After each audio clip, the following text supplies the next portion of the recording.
Welcome back to another celebrity-filled, hot-roasting, mo money episode of Trading with the Stars. I'm Alexander Paul Morris, your host. Some of you may recall a few weeks back when Vienna Marriott gave us a few of her picks for CNBC's $1 Million Challenge. However, we had no idea how well they'd actually perform. Since March 26th, CHAP has been up over 13%, and NBIX has been up as much as 20% since that same episode was released. So how did she do it? What are her stock-picking secrets?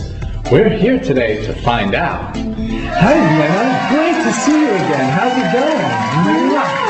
Oh, fabulous. I'm so glad to be here again. Thank you. It's so great to have you. Thank you for coming on again. Sure, no problem. You just did so well with your last picks. We just had to find out more about how you pick your stocks. I mean, please share with us some of your secrets. Well, actually, Alexander, I have you to thank for. I just followed some of the strategies that you described to me from your new book and totally ran with it.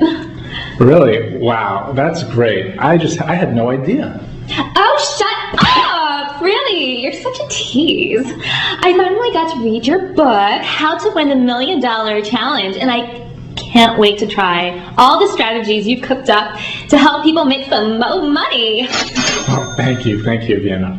So instead of shopping at Barney's, Bendel's, Jeffrey's, Bergdorf's, Prada, Gucci, Louis Vuitton, Marc Jacobs, Prada, or Dolce & Gabbana, I think I'll be stock shopping instead. Besides, I have an assistant for all that stuff. Oh, thank you, Vienna. You're so kind. I feel so appreciated for my effort.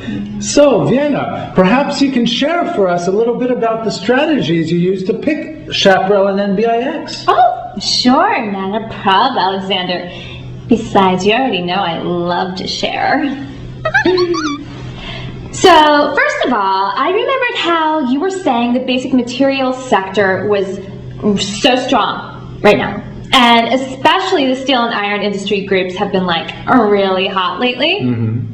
Chaparral still has a pretty low float with only 40 million shares, and about 7% of the float was still short at the time. From what you said, that would make a great catalyst for a short squeeze as CHAP started making new all-time highs day after day.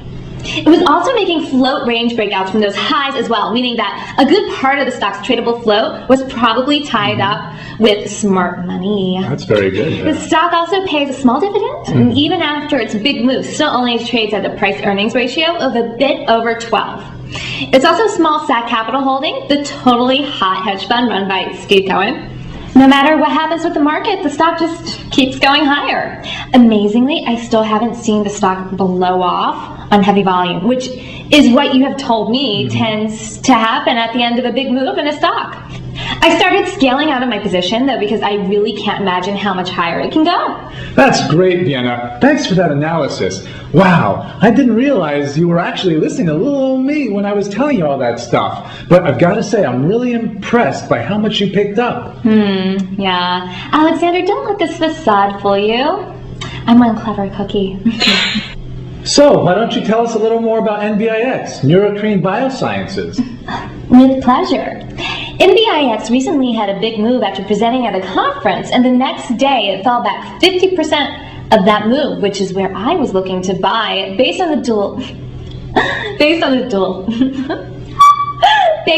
dual thrust concept you showed me.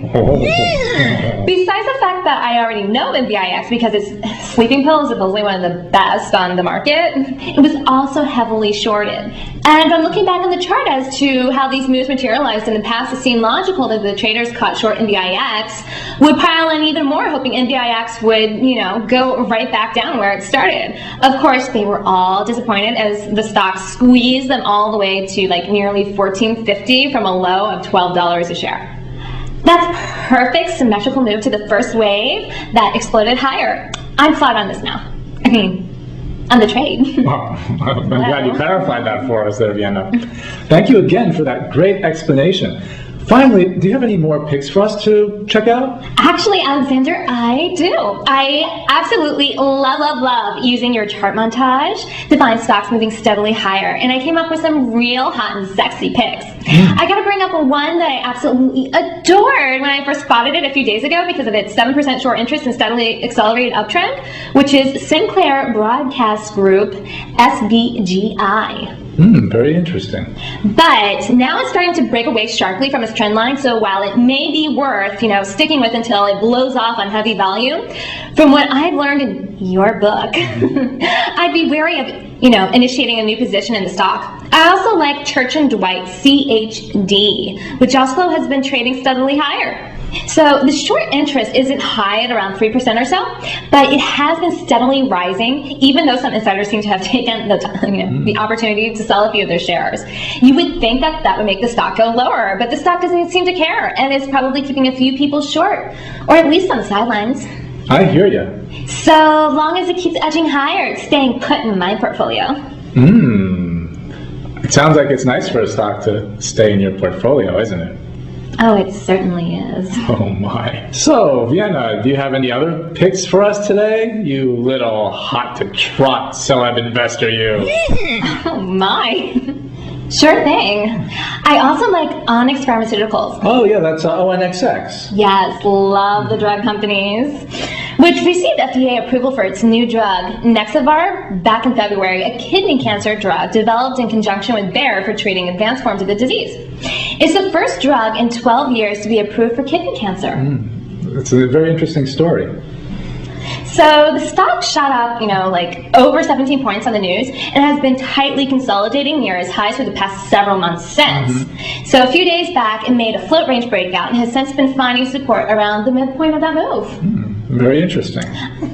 Anyway, tell us a little more there about the rest of your ONXX story. Oh, sure. I think the stock has potential to make another big move up, especially if it comes anywhere close to making a second move symmetrical to the first. Also, about 16% of the stock's float is currently sold short. The company's also got a good deal of cash on hand and little debt. I'm long, long. And ONXX. I've got to say that I absolutely recommend your new book, How to Win the $1 Million Challenge, for anyone who wants to participate in either CNBC's competition or TheStreet.com's Beat the Street Challenge. And I just love that I'm also learning how to apply all of this knowledge to make more money for real instead of always spending it. Well, not really. I'll still spend it. Who are we kidding? Wow, Vienna, I don't know what to say. That's so kind of you. I mean, thanks again for all your great insights, your interesting stock picks, and wow, again for that wonderful endorsement of my new book. Hey, no problem, Alexander. You've helped me so much. I just love giving back to the little people. Right.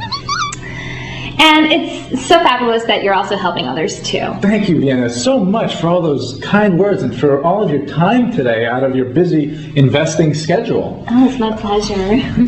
As a final note, I think our viewers would just love to know what your favorite position is. Long or... Oh, that's easy. On top.